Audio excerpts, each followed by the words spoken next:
हे सगळं करायला दुसरी माणसं आहेत घरात.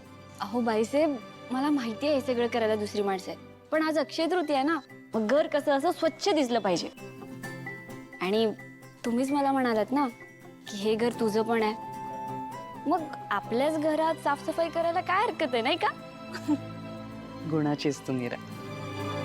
आणि मला माहिती आहे आज अक्षय तृतीया आहे, म्हणूनच आज मी तुझ्यासाठी एक स्पेशल गोष्ट आणली आहे. काय? तुझा पहिला पगार. पहिला पगार? घे अगं, घे.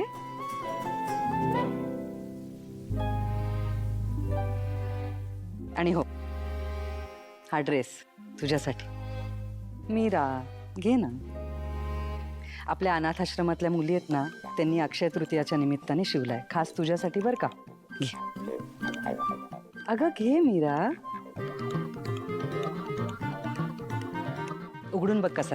हो. अरे वा, छान आहे ना. खूप सुंदर आहे बाईसाहेब. आज घालशील हा ड्रेस? हा. आणि हो, पाकिटातले पैसे एकदा मोजून घे. 25,000 आहेत. काय? 25,000 रुपये? बाईसाहेब, एवढे पैसे नको नको. अगं नको काय, जास्ती नाही येते. तुला किती पगार हवाय हे बोलली सुद्धा नाहीस तू एकदाही. उलट इथे आल्यापासून, वेदाची काळजी घेण्यापासून ते घरात कोणाला काय हवंय काय नकोय हे बघण्यापर्यंत सगळं करत राहिलीस, अगदी कसली अपेक्षा न ठेवता. मीरा, या शहरात क्वचितच कोणी असं वागत असेल, म्हणून मीच तुझा पगार ठरवला.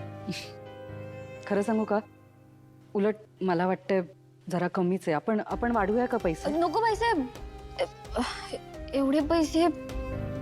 हे बघा, मी हे पैसे नाही घेऊ शकत. आणि बाईसाहेब, मी गावी जर असं काम केलं असतं तर मला 5,000 रुपये पण कोणी दिले नसते. हे तुम्ही घ्या, मी नाही घेऊ शकत हे. मीरा,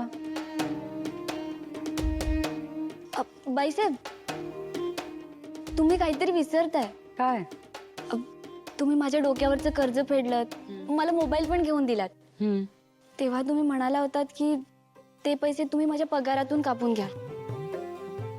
ते पैसे तरी कापून घ्या तुम्ही. भैया, हो ग, विसरलेच मी. आणि इकडे